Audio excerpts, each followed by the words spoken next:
سب سے پہلے ندیم گجر صاحب آپ کو، آپ کی پوری تاجر ایسوسیشنز کو میری طرف سے السلام علیکم، اور آپ لوگوں کا شکریہ، آپ نے اتنی اچھی زبردست کنونشن، جلسہ، میٹنگ، آپ جو بھی اس کو کہیں، آپ نے کنوین کی اور بڑے شارٹ نوٹس پہ کی۔ میں زیادہ بات نہیں کروں گا، آج صبح سے اسد بھائی نے آن کال کیا ہوا ہے، تو اب میں باقی میں ابھی چائے پیے تھوڑا سا نارمل ہوا ہوں میں، تو زیادہ تر باتیں ندیم گجر صاحب آپ کر چکے ہیں، پر جو آپ کی ایک بات کی ہے وہ میں خرم کو پہنچا دوں گا کہ آپ نے کہا کہ یہ دونوں ایم این اے دوبارہ الیکٹ ہو جائیں گے، آپ نے خرم کا نام نہیں لیا، تو یہ بات میں خرم تک پہنچا دوں گا۔ آپ سب تاجران کو، آپ تاجران ممبرز کو، ان کے لیڈرز کو میں مبارکباد دیتا ہوں۔ پچھلی دفعہ ہم جب جائے تھے تو ہم نے آپ سے وعدہ کیا تھا، اس میں سے ایک وعدہ پورا ہو چکا ہوا ہے، جو دوسرا وعدہ ہے انشاءاللہ تعالیٰ اگلے ہفتے میں وہ پورا ہونا چاہ رہا ہے۔ جو ہم نے آپ سے کہا تھا کہ ریرا اتھارٹی بنے گی، ریل اسٹیٹ ریگولیٹری اتھارٹی، الحمدللہ وہ بن چکی ہوئی ہے، اور اسد عمر صاحب نے اس میں راجہ خرم صاحب کو ممبر بھی بنا دیا تاکہ آپ لوگوں کا بھی انپٹ اور جو سیاسی انپٹ ہے وہ بھی اس کے اندر رہے۔ اور دوسری طرف اسد بھائی نے مجھے بھی بتا رہے تھے اگلے ہفتے جوائنٹ سیشن ہے، اور جو ندیم گجر صاحب آپ نے بات کی بالکل ٹھیک بات کی کہ جو باتیں ہوتی ہیں وہ صرف باہر کی حد تک ہوتی ہیں۔ ہم نے اس کو سینٹ میں لے کے آئے، خاقان عباسی صاحب کی بہن نے اس کے اندر امینڈمنٹس ڈالی، اور ایسی امینڈمنٹس تھی جن کا تاجروں سے کوئی لینا دینا ہی نہیں تھا۔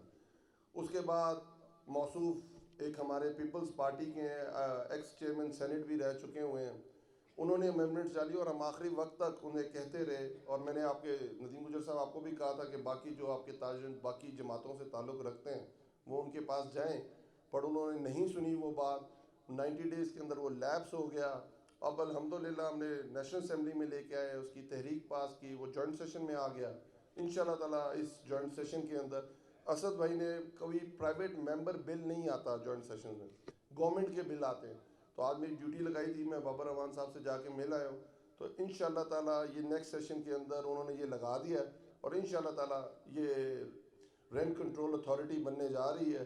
یہ آپ لوگوں کا جو درینہ مسئلہ ہے جب سے اسلام آباد بنا ہے، جو ہم پہلے بات کرتے ہیں دو نہیں ایک پاکستان کے، پورے پاکستان کے اندر جو لا ہے وہ اسلام آباد کے اندر نہیں تھا، وہ اسلام آباد کے اندر بھی آنے جا رہا ہے، جہاں کرایہ دار کی بھی سنی جائے گی، جہاں مالک کی بھی سنی جائے گی، اور اس طرح کی اتھارٹیز ایک ایسا ماحول پیدا کر دیں گی جو انشاءاللہ تعالیٰ آنے والے دنوں میں جو تمام مسائل ہے تاجروں کے وہ دور ہو جائیں گے۔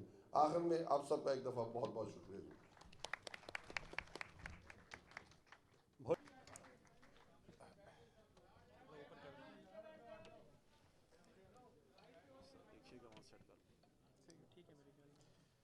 بسم اللہ الرحمن الرحیم جی، السلام علیکم۔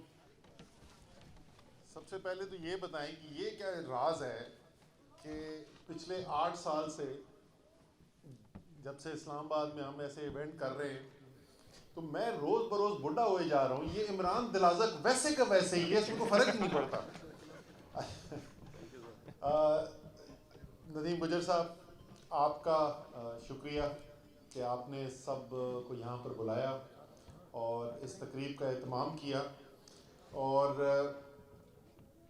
بنیادی وجہ جس کی وجہ سے میں نے بھی ان سے کہا تھا کہ آج تمام ہمارے تاجر جو رہنما ہیں، جو تاجر ایکٹیولی جو کام کرتے ہیں، ان سب کو یہاں پہ بلائیں، اس کی بنیادی وجہ یہ تھی کہ میں آپ سے درخواست کرنا چاہتا تھا۔ پہلے بھی میں نے کہا تھا، اگر آپ کو یاد ہو کہ ہم کورٹ اپنا اسمبلی کے اندر بل لے کر جا رہے ہیں، اور یہ بل جو ہے کوئی طریقہ انصاف کا وہ تو بل ہے نہیں، یہ اجمل بلوچ صاحب تو ڈیفینیٹلی وہاں پر تھے، ندیم گجر تھے، اور مجھے نہیں یاد اور کون کون تھا۔ وہ پرانا ہمارا جو تحریک انصاف کا سینٹرل آفس ہوتا تھا وہاں پر میٹنگ ہوئی تھی، پورا مجھے یاد ہے، کمرہ بھرا ہوا تھا، اور بات یہ ہو رہی تھی کہ یہ ایک مسودہ پہلے سے تیار کیا ہوا ہے، اس کو اور بہتری کی جائے اس میں کہ نہ کی جائے۔ تو تھوڑی بات چیت کے بعد کاشر آپ تھے وہاں پہ، آپ بھی تھے، تو اس وقت یہ متفقہ فیصلہ ہوا تھا کہ جی بڑی مشکل سے اس کے اوپر ایک سب کنسنسس پیدا ہوا ہے اور تمام لوگ متفقہ ہیں کہ یہ بل ٹھیک ہے، اب اس کو اس میں نہ ترمیم کی جائے تو بہتر ہے۔ تو یہ تو میرے سیاست میں آنے سے پہلے کا ایک مسودہ بنا ہوا ہے، اس کا اسد عمر سے کوئی تعلق نہیں ہے، تحریک انصاف سے کوئی براہ راست اس کا تعلق نہیں ہے۔ تو جب یہ سب کی اور ساری پولیٹیکل پارٹیز کہتی ہیں کہ ہم یہ اون کرتے ہیں، تو اگر ساری پولیٹیکل پارٹیز اون کرتی ہیں تو پھر جس وقت موقع آتا ہے اس کے اوپر کام کرنے کا تو پھر کوئی وجہ نہیں ہے. اور یہ میں پہلے بھی بول چکا ہوں, اگر آپ کو یاد ہو, کاش آپ کو یاد ہوگا, اجمل بلوچ کو یاد ہوگا کہ یہ میں نے پچھلی دفعہ آفر کی تھی کہ میں نہیں جمع کراتا, آپ جمع کرا دیں, میں آپ کے نام کے بل کے اوپر میں حمایت کرا دوں گا, تحریک انصاف کے ووٹ میں آپ کو دلوا دوں گا. اب جو ہے, اب یہ بہت عرصے سے میں التماس کرتا رہا ہوں, آج میں ایک تھوڑی سی مختلف بات کرنے جا رہا ہوں, اور وہ یہ ہے کہ دیکھیں انشاءاللہ تعالی قانون تو یہ بننے جا رہا ہے. ہماری اصولی طور پہ تو ہم نے تاریخ کا فیصلہ کر لیا تھا کہ کس دن جوائنٹ سیشن بلانا ہے. اب مجھے نہیں پتا پبلکلی اس کو اناؤنس کیا کہ نہیں کیا, ہو جائے گا, 1-2 دن کے اندر اناؤنسمنٹ ہو جائے گی, جلد ہی جو ہے وہ جوائنٹ سیشن پارلیمنٹ کا بلا لیا جائے گا. تو قانون تو بننے جا رہا ہے.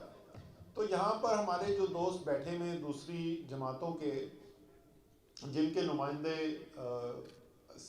قومی اسمبلی کے اندر یا سینٹ کے اندر موجود ہیں, تو وہ اپنے نمائندوں کو, اپنے پارٹی کے نمائندوں کو یہ پیغام ضرور دیں کہ قانون تو بننا ہی بننا ہے.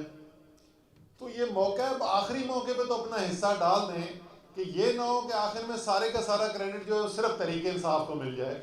تو کیونکہ میں پھر بھی یہ چاہتا ہوں کہ یہ غیر سیاسی بل ہے, اس کا کوئی سیاسی وابستگی سے تعلق نہیں ہے. یہ ایک اسلام آباد میں اتنا بڑا ایک طبقہ ہے, مالکان بھی ہیں, ان کے کرایہ دار بھی ہیں, اور خصوصی طور پہ تاجروں کے لیے ایک بہت بڑا مسئلہ ہے, وہ حل ہونے جا رہا ہے. تو سب اگر اس کے اندر حصہ ڈالیں تو وہ بہتر ہوگا. ورنہ ہم نے پہلے آپ سے وعدہ کیا تھا کہ ہم اس بل کو لے کر جائیں گے اسمبلی میں, ہم لے گئے.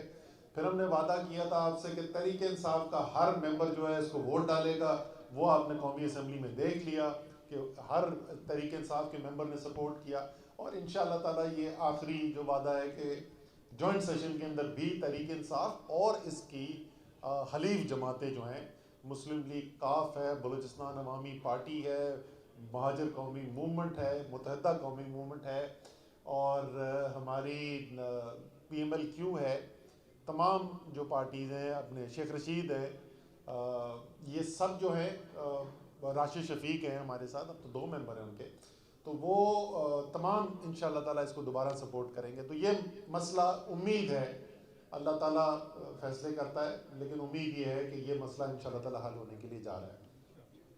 اس کے علاوہ آپ کے جو مسائل انفراسٹرکچر کے آپ نے بتایا, جس طرح پہلے آپ نے کہا کہ روڈ کارپیٹنگ وغیرہ پہ کافی کام ہوا ہے, کوشش کریں گے کہ مزید کام اس کے اوپر جاری رہے. اگلے سال کا جو بجٹ آئے گا اس کے اندر بھی اس کے اوپر کوشش کریں گے کوئی پیسہ رکھوایا جائے. تو باقی انفراسٹرکچر کا بھی جو کام ہے, یہ پارکنگ والا جو آپ نے بات کی نا ندیم, یہ میری آپ سے ریکویسٹ ہوگی کہ اگر 3-4-5 دوست اکٹھے آ جائیں نا میرے ساتھ بیٹھ کے, تو اس کی کچھ تھوڑا ڈسکشن کرتے ہیں. بیکاز فرینکلی دیکھیں, آج صبح وہ بریفنگ کر رہے تھے میڈیا والوں کی, تو پانی کی بھی بات ہو رہی تھی. کام ایسے حل کرنا چاہیے جو سسٹینیبل ہو, یعنی وہ پھر دیر پا ہو. ورنہ اگر آپ ایک ایسی کام کرنے کی کوشش کرتے ہیں جس طرح اس وقت ہم پانی کے ساتھ کر رہے ہیں, پانی کی ایک عجیب و غریب صورتحال بنا دی ہے کہ بختاوی صاحب کے گھر پہ اور اسد عمر کے پاس جو پانی آ رہا ہے, وہ ہمیں پانی سستا ملتا ہے, لیکن جتنی ہمیں ضرورت ہے پوری اتنا نہیں ملتا, تو ہم باقی خرید لیتے ہیں. لیکن جتنا پانی آتا ہے ہمیں سی ڈی اے سے, وہ سستا آتا ہے. اور جو ہمارے دیہی علاقے ہیں, ہمارے جو علاقے ایسے ہیں جو بہت زیادہ آمدنی والے لوگ جہاں پر نہیں رہتے ہیں, ان علاقوں کے اندر پانی کم آتا ہے, وہ ٹینکروں سے خریدتے ہیں اور وہ ہم سے کہیں زیادہ پیسہ دیتے ہیں. تو ہمیں اگر ہم پانی کا جتنی جائز اس کی قیمت بنتی ہے اگر دینے کو تیار ہو جائیں, تو پھر سب کو پانی مل سکے اور ایک انصاف کی بنیاد کے. اسی طریقے سے ساری دنیا کے اندر پارکنگ, بڑے شہروں کے اندر پیڈ پارکنگ ہوتی ہے, اور اس کا مستقل حل یہی ہوتا ہے. تو اس کو بیٹھ جاتے ہیں, اس کو کوئی ایسا نظام بنا لیں کہ جس سے کوئی جو گاہک آ رہا ہے اس کو بھی پریشانی نہ ہو. ابھی تو ایسے وقت ہوتے ہیں, ایون F10 پلازا مرکز کے اندر ایسے ٹائم ہوتے ہیں جس کو میں سوچتا ہوں یار میں جاؤں نہ جاؤں, ادھر جا کے گاڑی پارک کرنی پڑے گی, ادھر واک کر کے جانا ہوگا. تو اس کے اوپر بھی انشاءاللہ تعالیٰ کام کر دیتے. ویسے مشورے آپ لوگ میرے کام ہی مانتے ہیں. مجھے آج تک ایک چیز کا جو ہے نا گلا آپ لوگوں سے ہے. پتہ ہے میں کس چیز کا گلا کرنے والا ہوں؟ ہاں، جس وقت میں فائنانس منسٹر تھا ان کو میں نے آفر کی، جو ان کا مطالبہ تھا، سالوں سال پرانا مطالبہ تھا، فکس ریٹ کے اوپر ٹیکس کر دو. اور وہ اس وقت یہ سیکنڈ جو سپلیمنٹری بل تھا اس کے اندر یہ فائنانس بل کا حصہ بن جاتا، یہ قصہ ہی مک جاتا. نہیں مانے اس وقت آپس میں ایک الحمدللہ کیا بولنا چاہیے، ہیلدی کمپٹیشن چلتا رہتا ہے الحمدللہ آپس میں کہ کون زیادہ بڑا لیڈر بنے گا تاجروں کا. اینی وے، سو یہ پارکنگ کا مسئلہ جو ہے وہ اس کے اوپر بھی کام کرتے ہیں جی. باقی جو ہے معیشت کی جو بڑی جو صورتحال ہے اس کے اندر میں یہ ضرور کہنا چاہوں گا، آج وزیر اعظم نے اپنی تقریر کے اندر بھی اس کا ذکر کیا ہے. ہم لوگ ان کی ظاہر ہم تیاری کروا رہے تھے وزیر اعظم کے ساتھ بیٹھے ہوئے، تو میں اس کے اوپر تھوڑی سی ضرور بات کروں گا، کیونکہ ایک ماحول بنایا ہوا ہے شام کو 7 سے 11 بجے کے درمیان ایسے لگتا ہے کہ پاکستان کی معیشت جو ہے نا وہ ختم ہو گئی ہے. حقیقت کیا ہے؟ حقیقت میں آپ کو ٹھوس اعداد و شمار کی بنیاد پہ بتا رہا ہوں. میں کوئی ایسی بات نہیں کر رہا جو آپ اس وقت اپنے فون پہ اٹھا کے چیک نہ کر سکیں. تو اگر میں کوئی غلط دعویٰ کروں گا تو مجھے پلیز تصحیح ضرور کر دیں. دیکھیں، اس وقت ایک معیشت کا جو سب سے واضح مسئلہ ہے جس میں کوئی شک ہی نہیں ہے وہ ہے مہنگائی. مہنگائی جو ہے وہ میں پوری پریس کانفرنس میں بھی تفصیلی بریفنگ دے چکا ہوں. آج وزیر اعظم نے بھی اس کی بات کی. یہ حقیقت ہے کہ مہنگائی ہے. کیا صرف پاکستان میں ہے؟ ایسا نہیں ہے، اور وہ آپ کو بھی پتہ ہے. اس وقت امریکہ ہو، جرمنی ہو، برطانیہ ہو، جتنے بھی یہ بڑے بڑے ممالک ہیں، کسی میں 20 سال میں سب سے زیادہ مہنگائی کی شرح ہے، کسی میں 30 سالہ سب سے زیادہ مہنگائی کی شرح ہے. ہماری تو خیر ابھی 2009-10 کے اندر جو ابھی مہنگائی کی شرح سے دگنی سے بھی زیادہ گزر چکی ہے. 2009 تھا جہاں تک مجھے یاد پڑتا ہے.